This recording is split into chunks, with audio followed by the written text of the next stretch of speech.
यहाँ पे ना गाइस मैं आप लोगों को ये दिखा रही हूँ कि जो 2 जूते रखे हैं ना ये मेरे ही हैं। इनको क्या वॉश करना है, धोना है, तो इसलिए ना ये मैंने यहाँ बाथरूम के पास रख दिया ताकि मम्मी जब धोएँ तो ये दिख जाए इनको, भूले नहीं। तो ये धोने के लिए रख दिया है और जब ये धोया तो पता चला कि नीचे से इसमें छेद हो रहा है, तो ये फिर ये टूटा हुआ है, नीचे से ये जूता भी टूट गया है। तो मैं एक लेके आई हूँ जूता, तो वो मैंने उसको फिर मैंने इसके रिप्लेसमेंट में वो यूज़ किया है। तो जब समर्स आती है तो काम करने के लिए एक काम और बढ़ जाता है एक्स्ट्रा, जैसे गर्मियों में पानी गर्म करने के लिए, तो समर्स में कूलर में पानी डालने के लिए, तो ऐसे हो जाता है, तो फिर एक काम एक्स्ट्रा गर्मी में बढ़ ही जाता है और वो भी खुद की ज़रूरत के लिए ही होता है, तो ऐसा तो है नहीं कि नहीं कर सकते, पर करना ही पड़ेगा।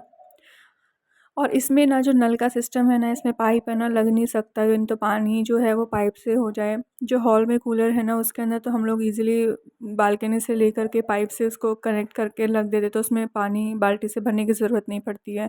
पर इसके अंदर है ना, जो बालकनी में है उधर में पानी वो लीक करता है, तो उधर से भी ऐसा होता है कि इसमें से पानी ना निकल जाए, और फिर नीचे जाली लगी हुई है तो जाली से नीचे भी जा सकता है, तो फिर नीचे वाले फिर बोलते हैं कि पानी गिर रहा है। फिर इससे क्या डिस्टर्बेंस क्रिएट होती है, फिर सामने वाले को भी और फिर हमें भी अनईज़ी इनकन्वीनिएंट हो जाता है। और सेकेंडली फिर इसके अंदर यही ऑप्शन है कि आप जो बाथरूम वाला टैप है तो उसके अंदर उसका जो बना हुआ है ना गोलाई जिसके अंदर पाइप इंसर्ट करते हैं वो वैसा है नहीं, तो ये अलग अलग फिटिंग्स वाले इनके टैप वाटर में आता है, तो इसलिए फिर ऐसे है। तो इसके अंदर यही ऑप्शन है कि इसको बाल्टी से ही भरा जाएगा, तो मैं छोटी-छोटी बाल्टी करके लग जाते हैं मेरे 10 8 7 8 10 चक्कर ऐसे। फिर इसको पूरा फ़िल करना होता है ताकि रात निकल जाए, और दिन भी निकल जाता है, दिन के भी 2-3 घंटे निकल जाते हैं, रात भी निकल जाती है। और दिन में तो हालाँकि नहीं भी चलाते हम कई बार, पर रात-रात के लिए मैं शाम को भर देती हूँ। तो इधर साइड बाय साइड दाल-चावल चढ़ा रखा था और अभी कूलर का पानी चढ़ाया हुआ है। कूलर में पानी डाल रही हूँ, चढ़ाया हुआ कह रही हूँ।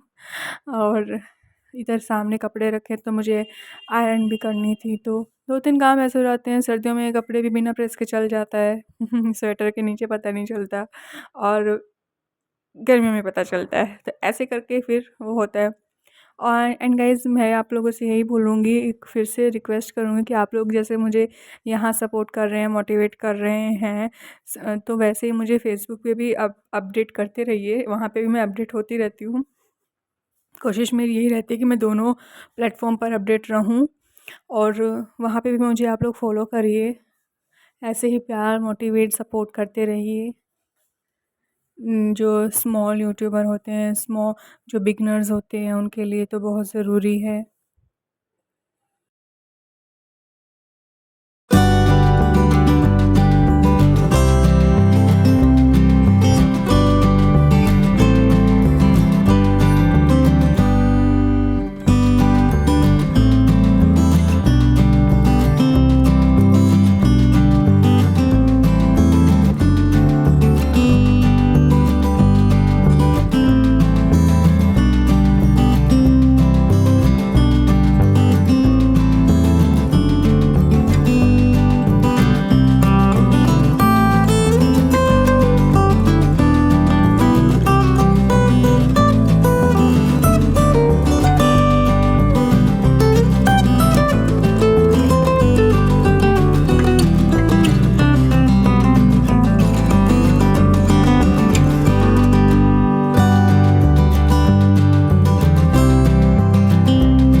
तो वैसे तो ना मैं कूलर से मैं जब पानी भर रही थी तो बीच-बीच में मैं किचन में आके चेक कर रही थी कि इसमें से जो चावल है वो झाग तो नहीं निकल रहे हैं, कहीं बाहर गैस से बाहर तो नहीं, क्योंकि हाई फ्लेम पे चढ़ा रखा था मैंने, तो नहीं निकला था, तो सब सही हो रहा था।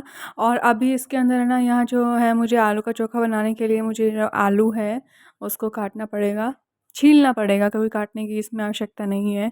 तो अब इसको मैं छीलूँगी, तो इसके लिए फिर मुझे 3 आलू हैं जो मैंने इनको वॉश कर लिया है और अब इनको फिर मैं छील लूँगी तो दाल में डालने के लिए काम आ जाएगा।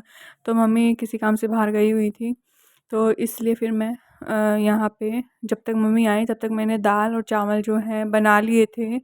इनको चढ़ा दिया था और ये बन भी चुके थे, कुक भी हो चुका था, मतलब कुक बोले तो बॉयल हो चुका था, 6-7 सीटी अप्रॉक्स लग चुकी थी। और जो पिछली बार जब मैंने दाल बनाई थी तो उसमें नमक ज़्यादा हो गया था, पर इस बार तो बहुत सब कुछ सही रहा, नमक भी ठीक रहा। कभी-कभी ऐसा हो जाता है, मुझसे तो क्या मम्मी से भी ऐसा हो ही जाता है कि नमक मिर्ची का कई बार बैलेंस नहीं होता है। एक बार मैं नाश्ता कर रही थी तो मम्मी ने घी आलू की सब्ज़ी बनाई थी, तो उसमें मम्मी ने नमक डालना ही भूल गई। तो वो बिल्कुल वैसे सूखी सब्ज़ी थी, तो बिल्कुल फिर मैंने खाया ही नहीं उसको, फिर मैंने आम के अचार के साथ खाया, क्योंकि उसमें फिर मम्मी ने नमक डाला और फिर पानी डाला, फिर उसको ऐसे मिक्स करके फिर बनाया। तो सूखी सगी सब्ज़ी में तो ज़्यादा पता चलता है इस नमक का। तो अब इधर मैं देख लूँगी कि हाँ, अभी जो चावल हैं वो पूरे डन थे, बस इनका जो मांड है ना, स्टार्च है, उसको निकालना पड़ता है। तो फटाफट से मैं ये भी कर लूँगी फिर।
चलो गाइज़, आगे वाले व्लॉग में कंटिन्यू करती हूँ। 10 मिनट हो चुका है, मेरी कोशिश यही रहती है कम टाइमिंग रखूँ मैं, एवरेज व्यू ड्यूरेशन जो है वो थोड़ा-सा बेहतर हो, तो उसके लिए मैं ड्यूरेशन कम रखती हूँ।